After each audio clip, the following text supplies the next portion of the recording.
good afternoon, good evening. I'm Reggie Harris, and I'm going to invite you right now to sing along with me. We all know that the civil rights movement was fueled by song, as are our lives today. So we're going to sing this song. It says, woke up this morning with my mind stayed on freedom. Then it says it again. It says it a number of times, and then it says that word, hallelujah.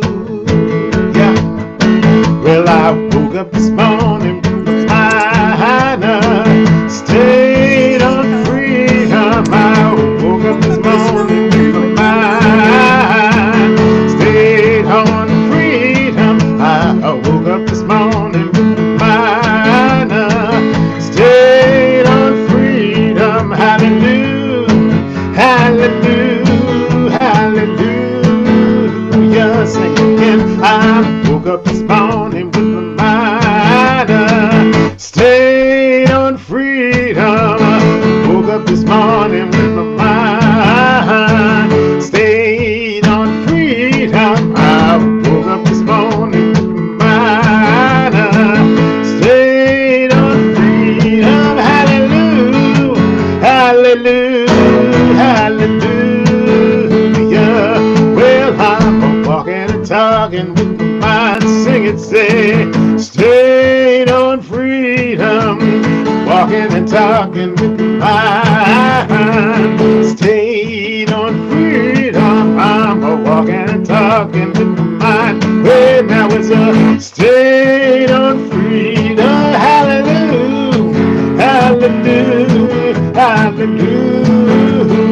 Well, you know we're gonna walk, you're gonna walk, we're gonna walk with the mind on freedom. Walk, we're gonna walk, you're gonna walk with the mind on freedom. Walk, we gotta walk, and we can talk, we gotta talk with your mind on freedom. Talk, we gotta talk, we gotta talk with the mind on freedom. Talk, we gotta talk.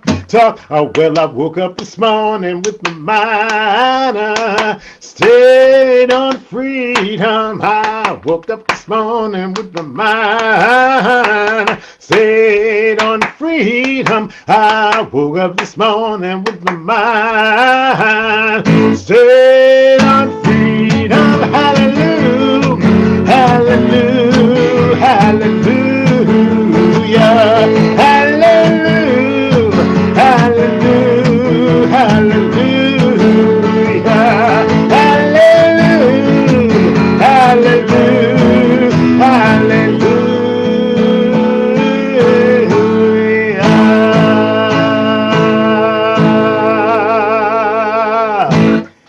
Oh, yes, indeed. I need somebody out there to say hallelujah. And hallelujah for the program that we are going to have.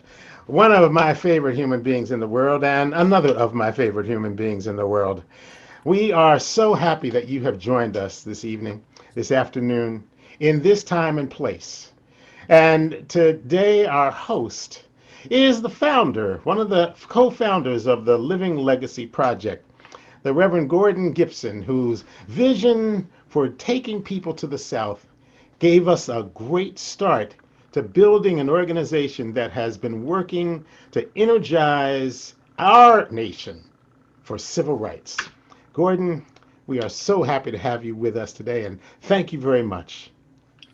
Thank you, Reggie, for a nice introduction and getting us all woke.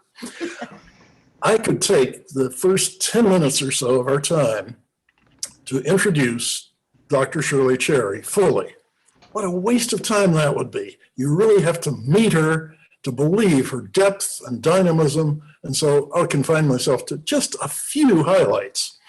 She became Dr. Shirley Cherry in 2015 when the University of Rhode Island awarded her the degree of Doctor of Humane Letters for her lifetime achievement. Academically, Academically, that achievement included being the valedictorian of her graduating class at Ralph Bunche High School in Canton, Georgia, earning degrees from Tuskegee Institute and the University of Rhode Island. Professionally, Dr. Cherry has taught and served as a librarian in Georgia, Alabama, and Rhode Island, and in the course of her career won numerous awards and served in National Education Association offices. Her work between 2008 and 2017 made the Dexter Parsonage Museum TripAdvisor's #1 tourist destination in Montgomery, Alabama. Her work at the parsonage built on her decades of studying the words and work of Martin Luther King Jr. Tonight, I hope you'll get a little sense of what it was like to tour Dr. King's home with a devoted student and a skilled teacher. So, welcome, Dr. Cherry. Great to be on here with you. Thank you, Reverend Gibson.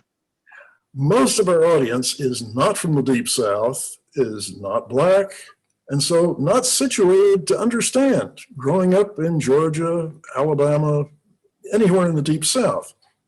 During the time that segregation was still rigorously enforced.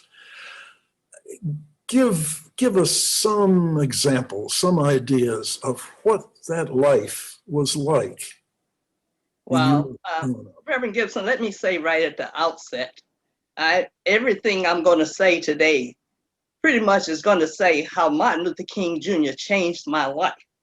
So I'm going to begin at the beginning. When I was a young girl on my grandmother's farm in Lafayette, Alabama, where Joe Louis was from, I was not allowed to go in 3 nearby white schools, could not go in the public libraries, even though my family paid taxes. So my grandmother, born in 1896, year of Plessy versus Ferguson, decided, and her name was Claudia Pearson Vine, she decided that she and the neighbors around would set up a little one-room school on her farm. And that's where I used to sneak off and go to school. I've pretty much been going to school my whole life. My stepfather said once he never saw anybody who wanted to go to school more than I did. But I came from a family that taught me that education was my ticket to my future. And later, one of my slogans became education the equalizer. So I couldn't go to libraries, but my grandmother knew Booker T. Washington and George Washington Carver. They weren't good friends, but she knew about Tuskegee. And back there in my family, those that could went to Tuskegee and those that couldn't went elsewhere. So my grandmother had a library in the hallway in her house, and that was my favorite place. I would sit out there and read Little Black Sambo. And I want to tell you, a lot of African Americans especially do not like Little Black Sambo. But the only thing that I did not like about it was the caricatures. Other than that, I love the story of Little Black Sambo. And I'd like to say that God uses things that might seem to be negative as an instrument to help someone.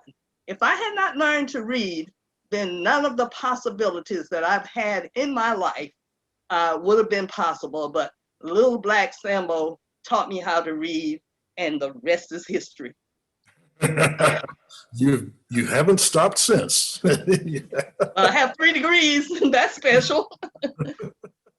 Yeah, the broad outlines of the Montgomery Bus Boycott are fairly well known. Mrs. Rosa Parks' arrest for refusing to give up her seat on a bus, the Black community boycotting the buses for over a year, walking, carpooling, and finally the desegregation of the Montgomery bus system due to a Supreme Court decision.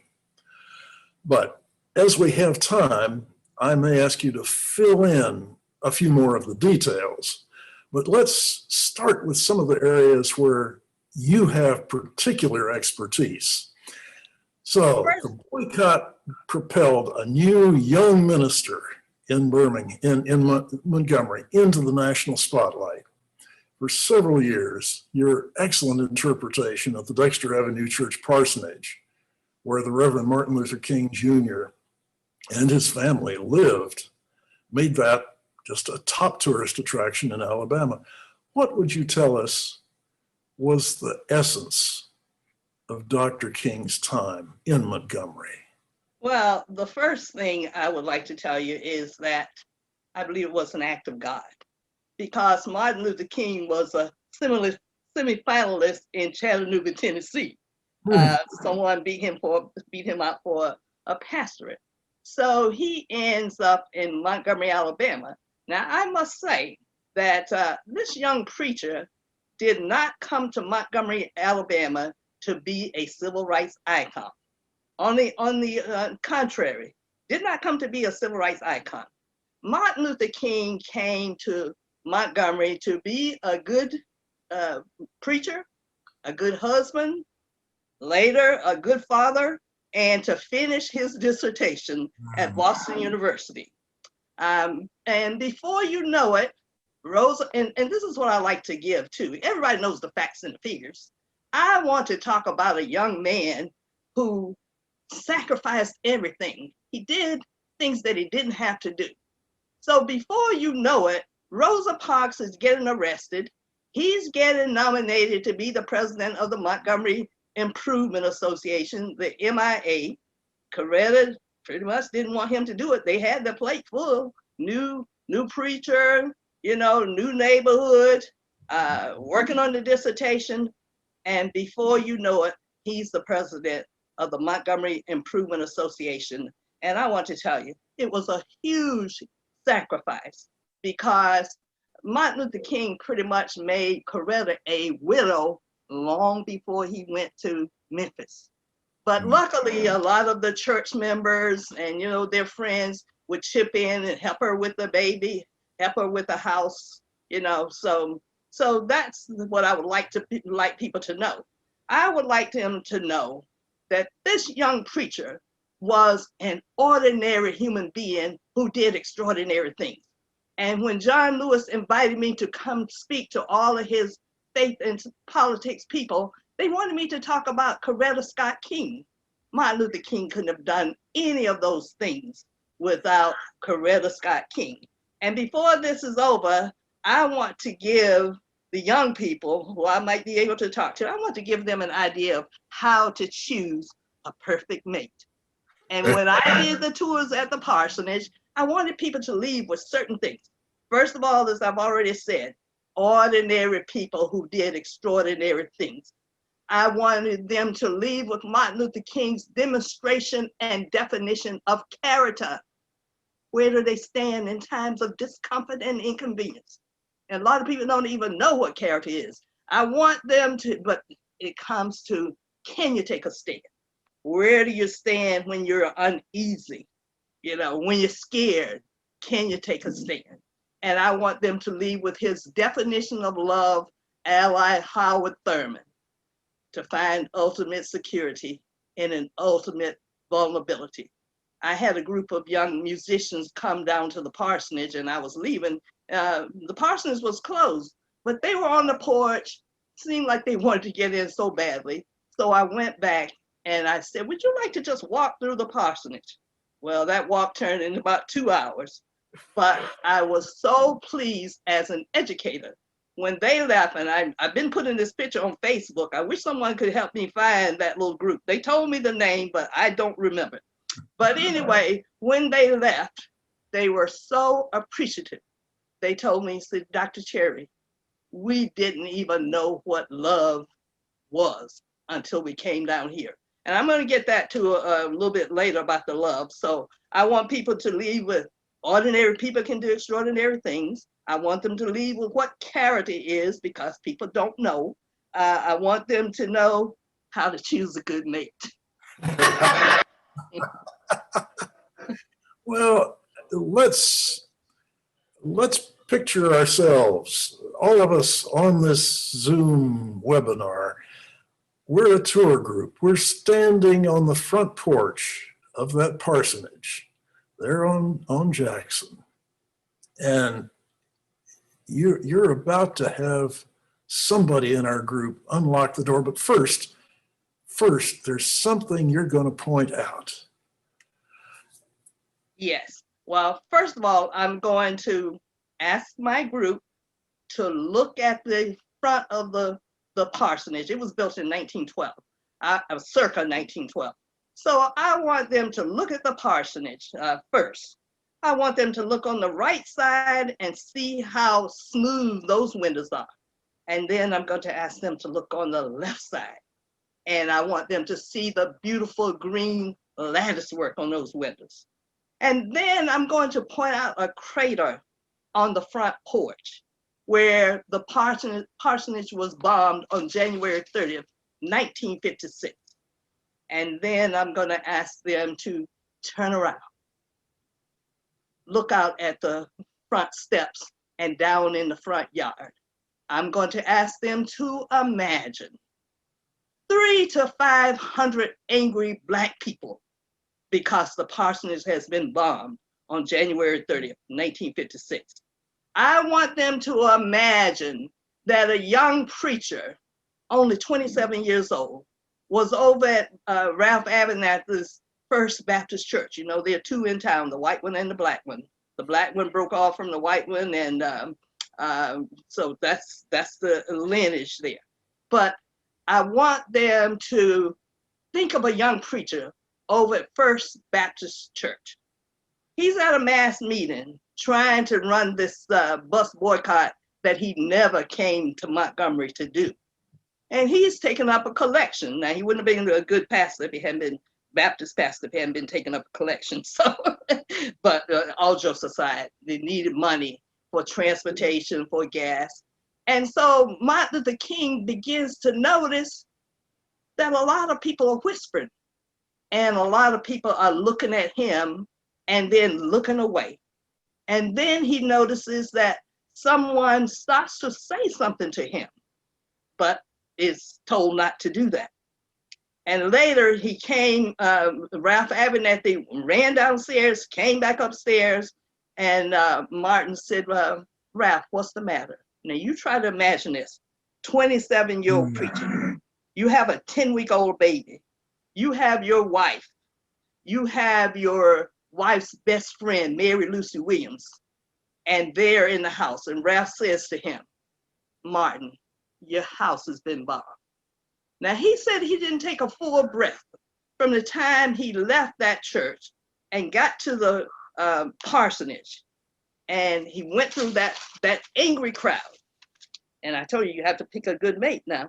So he goes in the house. That crowd is about to explode because the police have already tried to get them to leave. And someone in the crowd says, we're gonna leave as soon as you tell us which one of you did it. Someone else says, oh no, we have our 38s. We're getting tired of getting pushed around, so let's just fight it out right here, right now.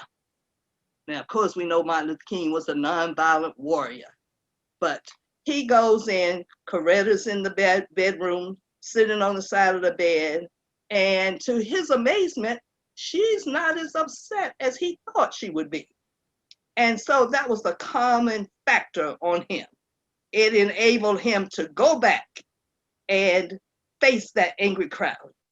And he told them, he said, you know, we're not hurt. He said, my family is okay. We're not going to be violent. And he used a word that I thought was rather strange. He says, don't become panicky. And people in the crowd were saying, you know, we love you, Dr. King. And he told them to go home. He said, he who lives by the sword will die by the sword. But I want to point out one thing. When he came to the edge of that porch, this young preacher had so much respect that all he pretty much did was raise his hand. The crowd quieted down out of respect. And that's when he told them to go home. And that's exactly what they did.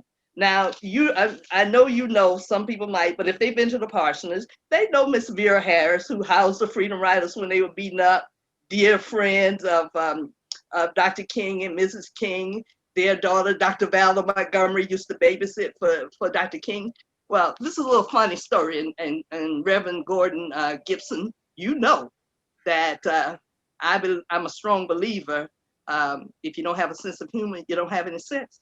So I said to Miss Vera one day, I said, Miss Vera, I said, you were in that crowd. I said, the literature says that all of the Black people had a weapon, guns and knives and sticks and hoes and shovels, everything. And I leaned into her and I said, Miss Vera, did you have a weapon? And she just chuckled. I think she took the Fifth Amendment on that.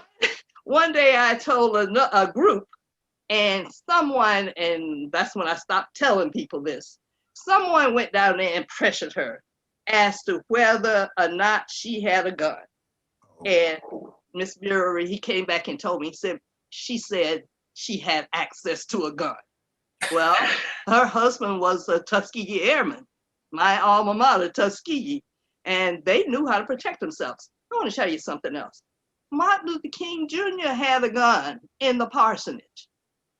And he was told, and I read someplace that was Babe Rustin who told him, Martin, you can't have a gun. That's not Kingian philosophy of nonviolence. So he and Coretta had a discussion and they got rid of the gun. And all he had to guard him in this beautiful little parsonage, which is, by the way, I want everybody to remember, this is 309 South Jackson Street, Montgomery, Alabama, 36114, 104. Something happened that changed the world forever. And so Martin Luther King and Coretta got rid of the gun. All they had was unarmed guards and floodlights. Because pretty much my dear friend Nelson Malden, who gave Dr. King his first haircut when he came to Montgomery and his last haircut before he was murdered in Memphis, I'm sure you've met him. He told me that near the end, he asked Dr. King, where are your guards? And Martin Luther King told him, he says, it's all in the hands of the man upstairs. And Nelson told me that Martin used to come to the barbershop and white men would come and park in front of the barbershop and put their hoods up as if, you know, something was wrong with the car. And as soon as Martin would leave, they put the hoods down, the cars were fixed. So he was being harassed. But that's what this young man did. But he couldn't have done any of that quelling that angry crowd except for Coretta. Yeah. Mm-hmm. Well, say a bit more about Coretta. She was indeed a remarkable person, very much her husband's equal in intelligence and fortitude, quite amazing. Absolutely. Coretta came from Heiberger. And when everybody seems to know, I believe they know, that she studied at the New England Conservatory of Music and at Antioch College. But when she was growing up, Coretta, I believe that you have to go through something to get stronger. I believe that scar tissue is stronger than tissue that's never been scarred. So Coretta had been through some things. When she was a young girl, she used to pick 200 pounds of cotton a day and get paid 1 cent a pound. When she was a young girl, her father was a businessman, O.B. Scott. And O.B. Scott owned a sawmill building. Well, the white people didn't like to see, the white racists, let's put it that way, didn't like to see a successful Black man. So they tried to buy his sawmill. And he said it wasn't for sale. And they told him, well, it won't do you any good anyway. And they burned it down. And Coretta was upset. She wasn't always like Martin, I must say that. She wanted to do something about that. But her father was not of that ilk. And when her father built a house in Heiberger with his own hands, and the white people burned that down too, the white racists. And he rebuilt it and wouldn't let her hate anybody. So Martin and Coretta met on a blind date in Boston. He was at Boston University, Annette's alma mater I just read, and she was at the New England Conservatory of Music on scholarship. Now, part of her scholarship was cleaning the boarding house where she lived. But anyway, a mutual friend talked Coretta into allowing Martin to call her. And when Coretta, and you have to be pretty stupid, not to, but when Coretta talked to him on the phone, she liked his voice. Now that voice was one in a million. She liked his voice. So she agreed to go on a blind date with him. But when she saw him, she didn't like him too much. She said it was too short. But as she got to know him, he grew in stature. I bet he got to be as tall as Wilt Chamberlain or LeBron James or somebody. Because, and he pretty much asked her to marry him on the first date. He liked her a lot, and he was too short for her. So she told him, she said, well, you don't even know me. And by the way, his family had already picked out another person who they wanted him to marry, a person who was a member of their church. I'm not going to call her name, so I don't even know if she's still around anyway, but we're very well known in Atlanta. So they had already chosen who they wanted him to marry, a young woman from a good family, belonged to their church. They knew her family and everything. So, but he liked her. So he pretty much asked her to marry him on the first date. And this is where I'm going to teach people how to choose a good mate.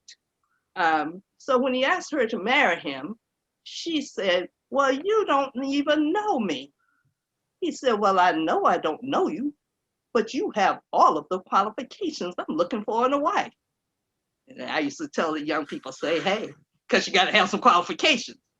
He said, you have character, you have personality, you're beautiful, and you're intelligent.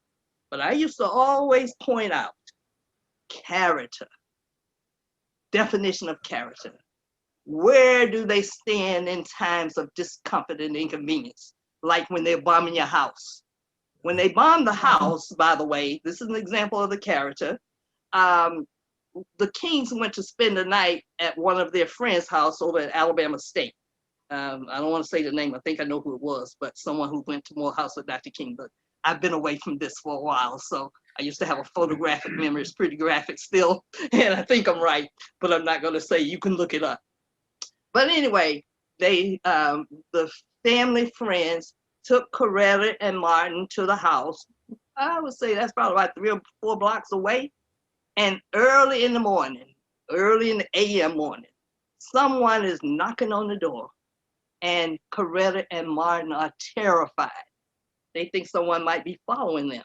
Mm-hmm. And so Martin is peeping through the curtains, trying to figure out who it is. Is it okay? And as the man starts to leave, he realizes that it's Coretta's father, Obadiah Scott, also known as Obie. All right. And Obie came to, he let him in, of course. Obie lived to be 99 years old. And so Obie told them, well, I came to get my daughter and my granddaughter to take them home with me so they could be safe. That was about 80 miles away in Heiberger, close to Marion. I've been over there. That's where Obie and his wife and Coretta's sister and all of them are buried there. But anyway, here's the character. They're getting 30 or 40 threatening phone calls a day. They're getting hate mail.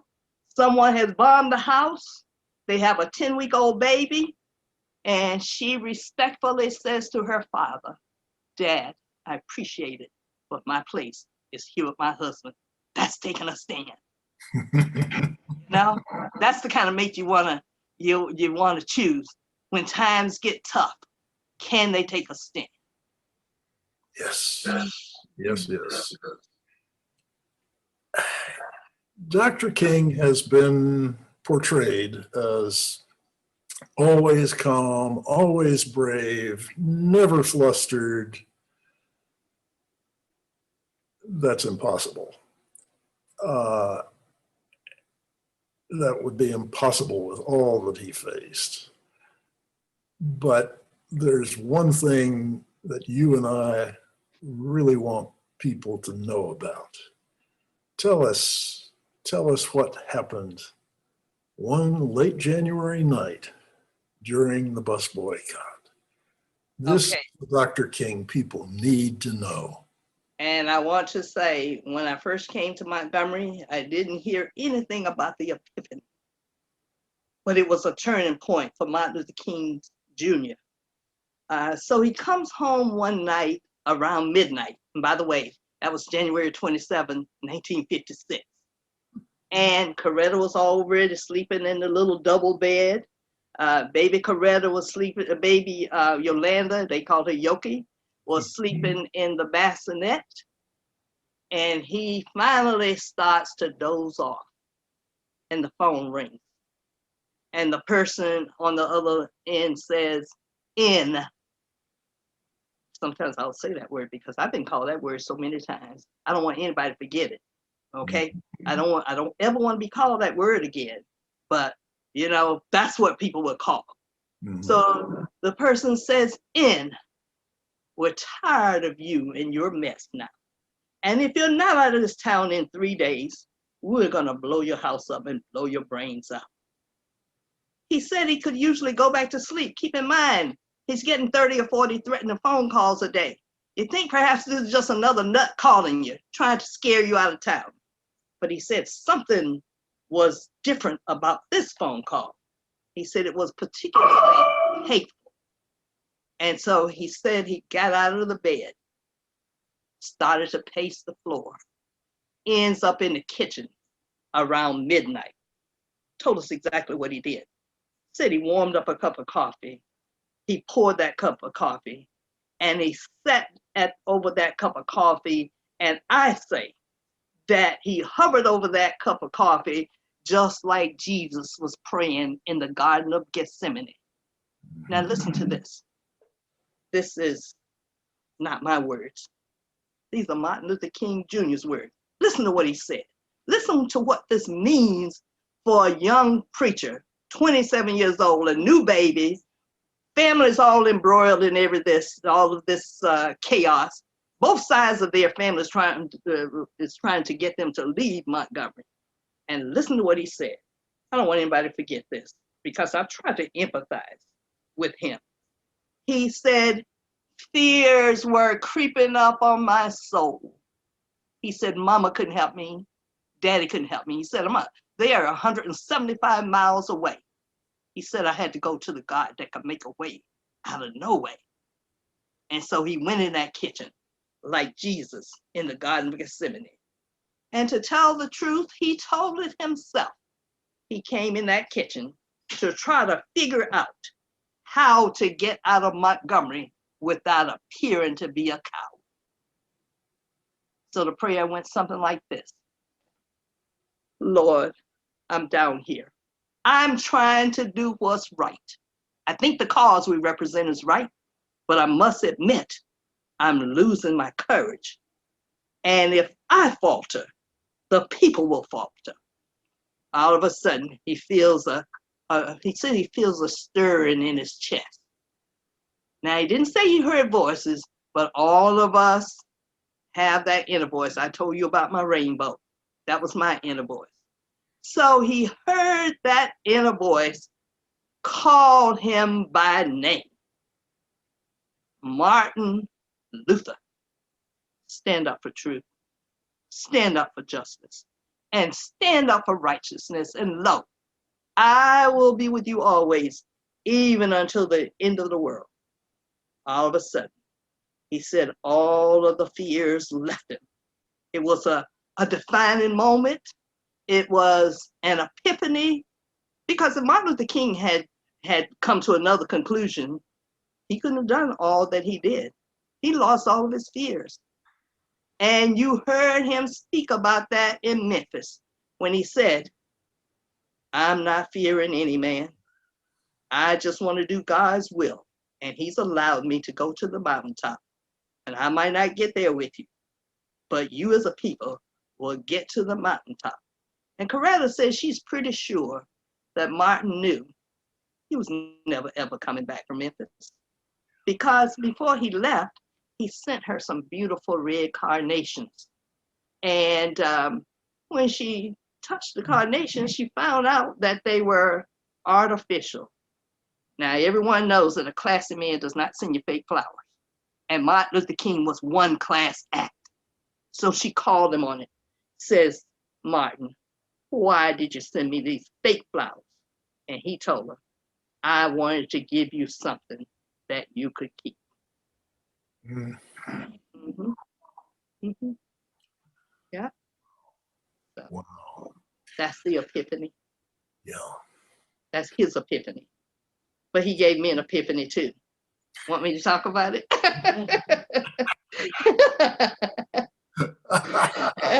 You know I'm talking about Emmett Till. I can't leave without talking about Emmett Till.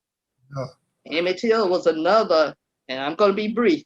How much time do I have? We're okay. I'm going to be brief. I was 10 years old when Emmett Till was murdered. And one of my dream bucket list things that I wanted to do was go to the African American Museum in DC and see Emmett Till's casket, because that young man and what happened to him changed my life forever, for the better. And I'm telling anybody who hasn't been to the African American Museum, I've been there 3 times. First time I went, my oldest daughter, started me on the top. Don't start on the top, start on the bottom. All right, start on the bottom. That's where Emmett Till's casket is. I almost missed it because that museum is huge. But when Emmett Till was murdered, I was 10 years old. And that scared my family to death. You know, it was printed in Jet magazine. And I thank God for Mamie Till, who said, oh no, I want the world to see what they've done to my son. Because, you know, some people say he flirted, some people say he whistled. But anyway, I want them to see. And I thank God for that. Because my family told me that picture and showed me that picture. And they said, now you stay in your place or you will end up like that. And as I said, certain things happened to me. And I think about Ruth Simmons, whose parents were a sharecropper. She wasn't afraid to tell it. It's not the depths, it's not where you are. It's the depths, as Booker T. Washington said, of where you came from. And I'm thankful for everything that I saw that changed my life, including Martin Luther King. So they said, you stay in your place or you will end up like Emmett Till. Well, that was the last thing I wanted to do. That was so grotesque. I could hardly look at it.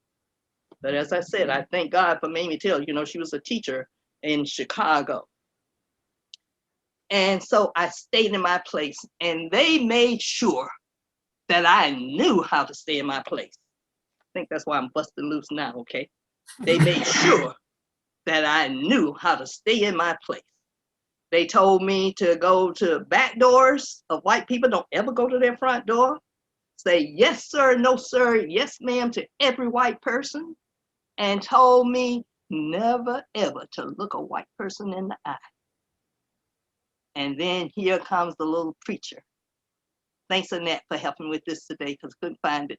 But anyway, here comes a little preacher doing what all great speakers do, making me think that, 1968, making me think that he was talking to me and only me.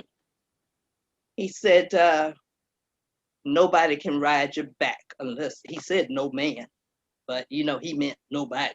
So I say nobody. It's not a direct quote. He said, nobody can ride your back unless it's pet. So I've been walking upright, looking everybody in the eye, okay? He helped me lose all of my fears except for 2. That's a great gift to give anybody. I only have 2 fears. That makes me Pretty crazy woman, I guess. But the only fears I have is God and ignorance. And God is not really a fear. It's an awesome respect. But ignorance scares me to death. And that's why I have spent my life trying to get an education, trying to get other people to get an education. And I want to tell you something. I want to emote here a minute. That's all about taking a stand. One time I was talking to my friend, I'm not going to say, but she's a PhD. And I was telling her what kind of people my friends are that I really love and respect. People like Reverend Gibson and Annette Marquis and Reggie Harris and Pam Zappardina and Charles Collier. Okay, I was telling her what kind of people I like. And it all boiled down to, can they take a stand? Where do they stand in times of discomfort and inconvenience? And she said to me, she said, Shirley, she said, and she's very smart, used to teach in Boston. She said, Shirley, let's just face it, you don't like weak people. Now, here's the thing. If anybody is physically challenged or mentally challenged, one of the best helpers I had at the parsonage was mentally challenged. But my biggest donor when I did the tours came from Germany. Gave us a $2,500 check for a tour I gave him. And the young man who I had taught to assist me, he said, can I give this to, I'll say his name was Johnny, it's not Johnny. He said, after I finished the tour, he said, can I give this to Johnny? And I'm saying to myself, Johnny didn't give you a tour, I did. But anyway, he recognized what I had done. And I want to tell you something, that brings me to another point about Martin Luther King that people don't understand. You know, I told Bernard Lafayette there's a very thin line between teaching and preaching, okay? So I think I'm bordering on the preaching now. But Martin Luther King was no respecter of persons, just like God is no respecter of persons. He created us in his own image. So we are like him. And so Reverend Robert Gratz told me one day, I think I have a picture of Reverend, no, I don't have it right here, but Annette's going to show it later. Reverend Robert Gratz, and I'm so blessed. I got a chance to speak to these firsthand people. Robert Gratz told me, Shirley, he said, one day I was in the parsonage and I was meeting, and he said, somebody came to the door. This is an example of no respect of person. He said, somebody came to the door. And Coretta answered the door because Martin is busy meeting. And he says, there's a beggar out there. And he said, most of these, you know, these are lawyers and you know, preachers and so-called important people. I don't think they're any important people myself. I had a black knight come from England, and when he left, he learned the no respect of persons too. But anyway, I'm not going to go there. But anyway, he said, Martin, let this, told Coretta, tell him to come on in. Coretta's answering the door.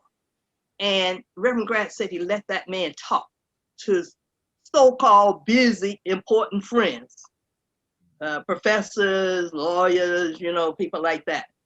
And he said that the man left there with a pocket full of money because Martin Luther King let him speak.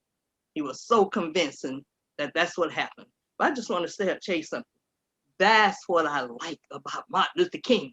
No respect of persons. If anyone has ever seen a picture of him holding hands with this, shaking hands with this black woman, I think she has some missing teeth in that picture. It's a classic.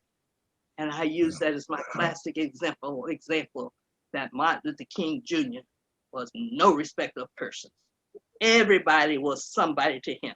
One of my favorite quotations of his was, everybody's significant on God's keyboard, from a treble white to a bass black. And that's the way he treated people. By the way, you know he loved jazz. Jazz was his favorite music.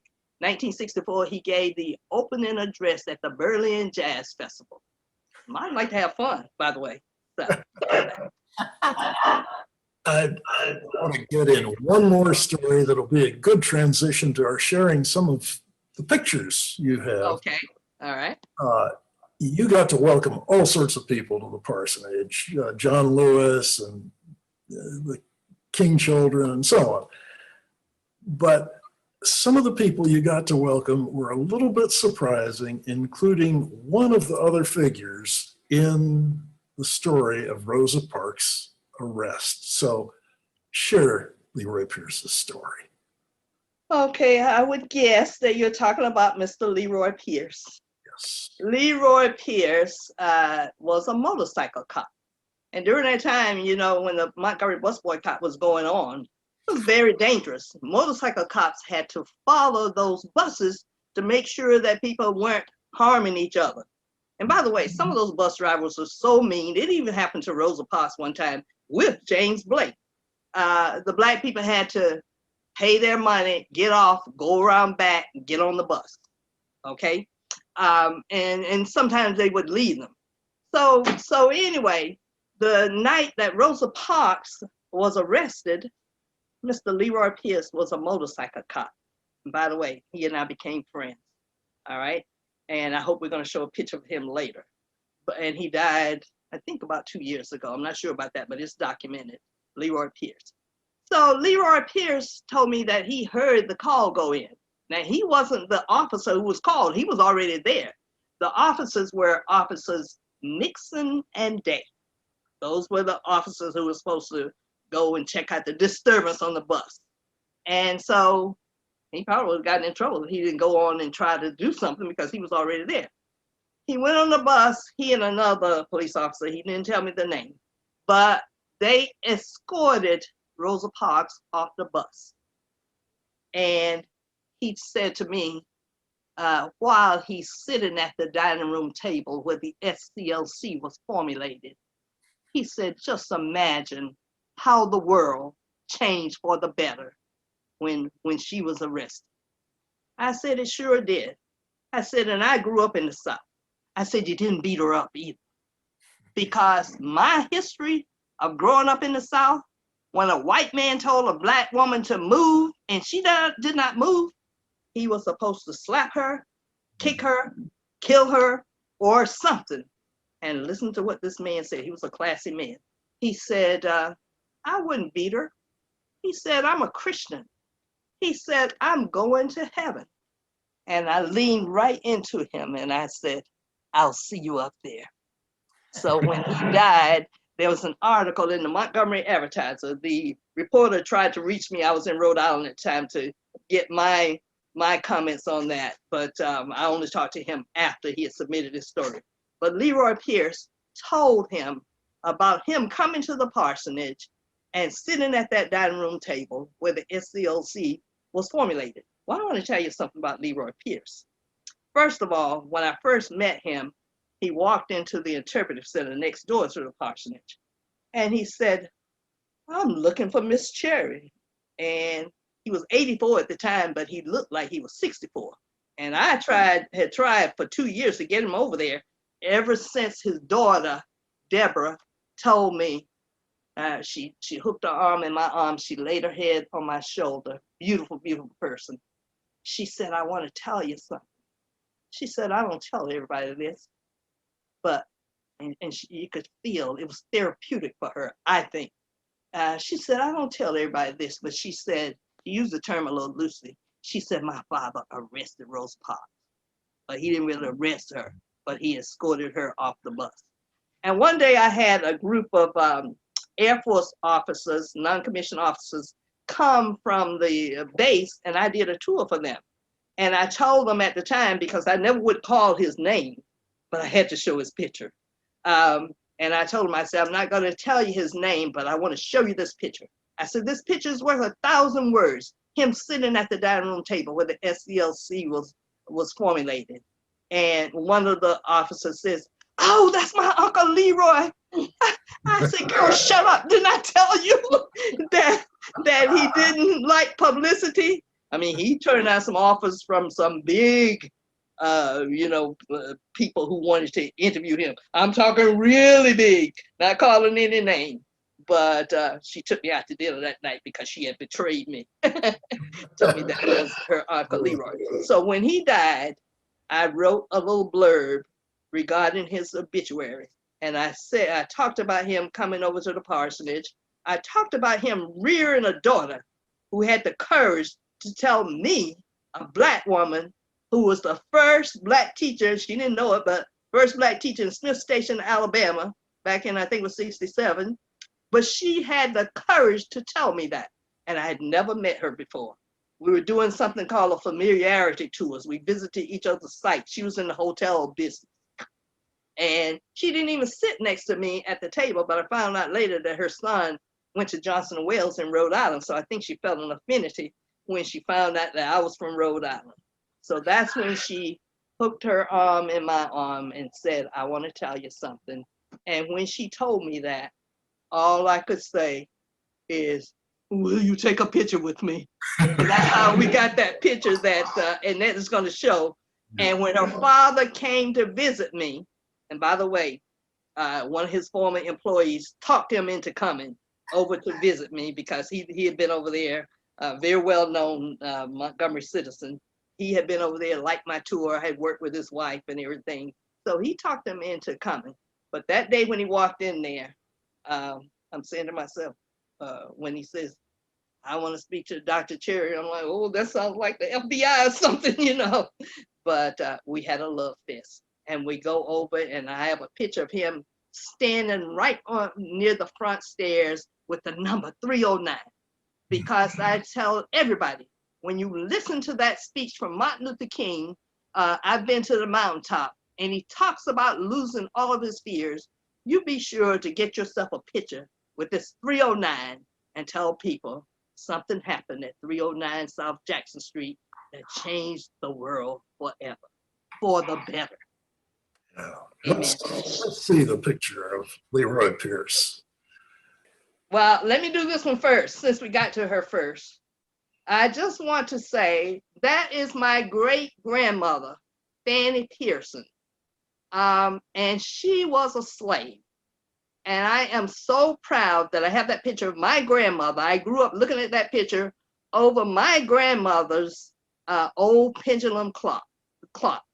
And I know some people who said that, you know, that she could fight like a man. Well, she probably had to. She was a slave. And I'm going to say it here because the truth shall set you free. She had children by 6 different men, and they ranged in colors from jet black to could pass for white, like my grandmother.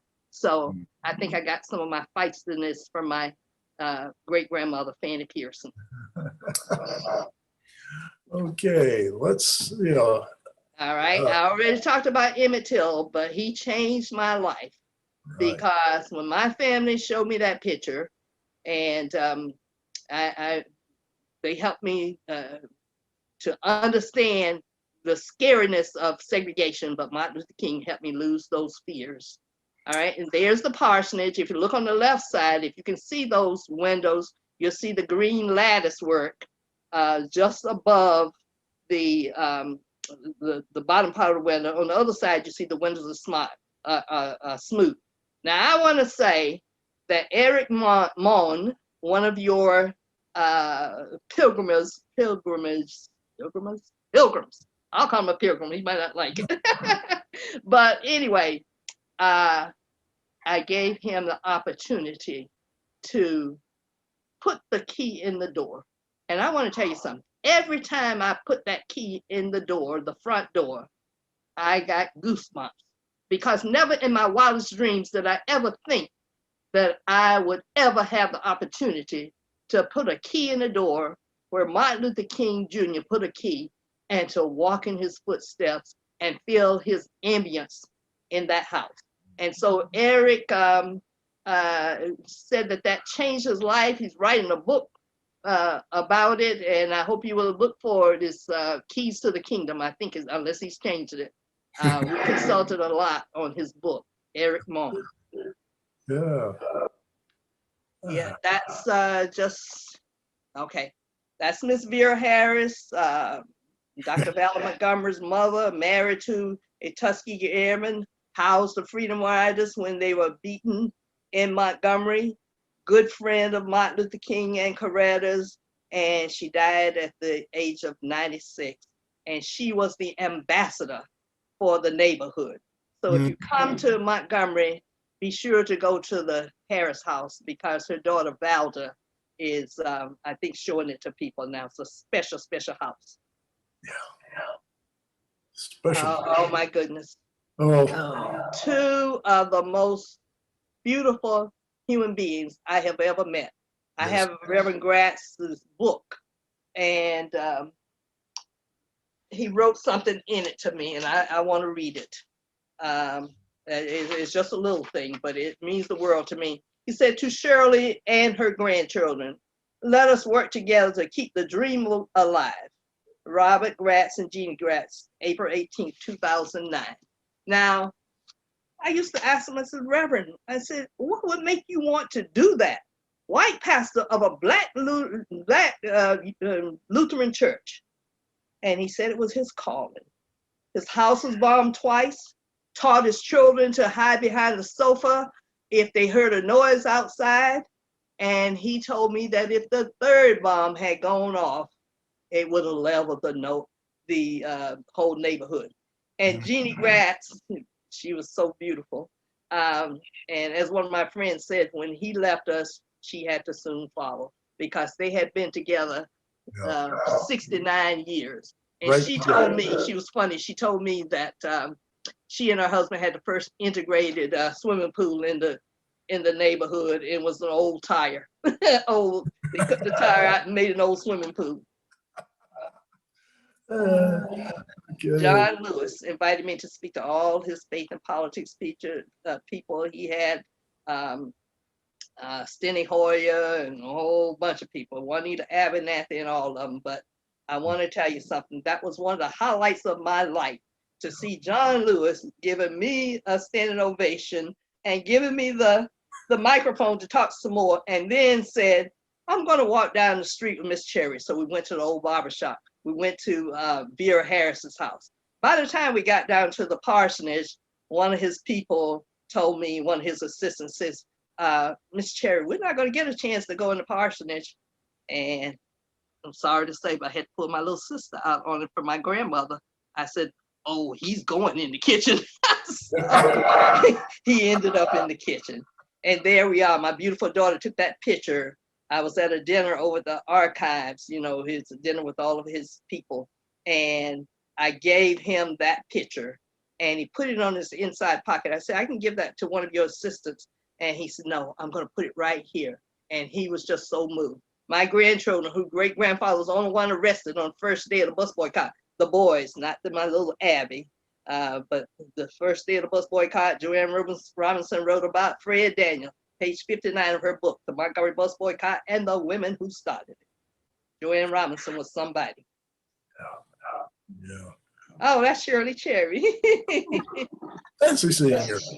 And that's Leroy Pierce's beautiful daughter, Deborah. All I could say to her when she said that to me, will you take a picture of me? And isn't she beautiful, inside and out? And there I am with Leroy. Oh. My buddy. Yeah. What? At the dining room table where the SCLC was formulated. And he didn't have any apprehensions because he thought he was just doing his job, which he was. The law was segregation. Theoretically, Rosa Parks was breaking the law, but it wasn't God's law, it was man's law. We mess up the laws sometimes. Well, this is probably a good note on which to wrap up. Oh, who's that? You went so fast. I know. Am I right? I passed time. Reverend Gordon Gibson, Eric Moon, who's writing the book, Keys to the Kingdom, and him putting the key in the door, and he said it changed his life. And in that marquee, one of my favorite people, and Hope and Janice Johnson, and Reverend Gibson, and Annette, they don't come any better than that. And Miss Cherry's Character Club. That's why I could teach 31 years and have one disciplinary referral. Only one I had was a little white kid in Rhode Island tried to get his friends to call me the N-word. But he bought me a candy bar when he graduated, and that was an apology. We became friends. And he had to write some essays on that word and what it meant to him. And I still have the essays. Okay. Ah, wonderful. It is marvelous to have had this time with you. And we so look forward to when we can get together again in person. Whether Hopefully. it's in Rhode Island or Alabama. Yes, Wherever. two beautiful places. So. Thank you. And Reggie, I think you close us out. Is that correct? To unmute myself, yes. And what a joyful time. It is always a remarkable experience to be in the presence of Dr. Shirley Cherry. And thank you, Gordon, for guiding us through this hour and sharing your amazing gifts that have really made the Living Legacy Project come alive. I'd like to thank all of you for joining us tonight, and stay tuned. You can tune into our livinglegacypilgrimage.com. Check out our other programs that are coming up. We have music, we have other speakers, and right now we're going to sing our way out. This joy that I have, the world didn't give it to me. The world didn't give it, so the world can't take it away. Thank you so much, and remember, we sing together and we create the atmosphere through which change is made. This joy that I have, the world didn't give it to me. Oh, this joy that I have, the world didn't give it to me. Well, this joy that I have, the world didn't give it to me. The world didn't give it, so the world can't take it away. This courage that I have, the world didn't give it to me. Oh, this courage that I have, the world didn't give it to me. Oh, this courage that I have, the world didn't give it to me. The world didn't give it, so the world can't take it away. This love, well, this love that I have, the world didn't give it to me. Oh, this love that I have, the world didn't give it to me. Oh, this love that I have, the world didn't give it to me. The world didn't give it, so the world can't take it away. This joy, well, this joy that I have, the world didn't give it to me. Well, this joy that I have, the world didn't give it to me. Oh, this joy that I have, the world didn't give it to me. The world didn't give it, so the world can't take it away. Remember that we are light for each other, and the work that must be done, we are the hands to do it. Thank you so much for joining us again. See you next time.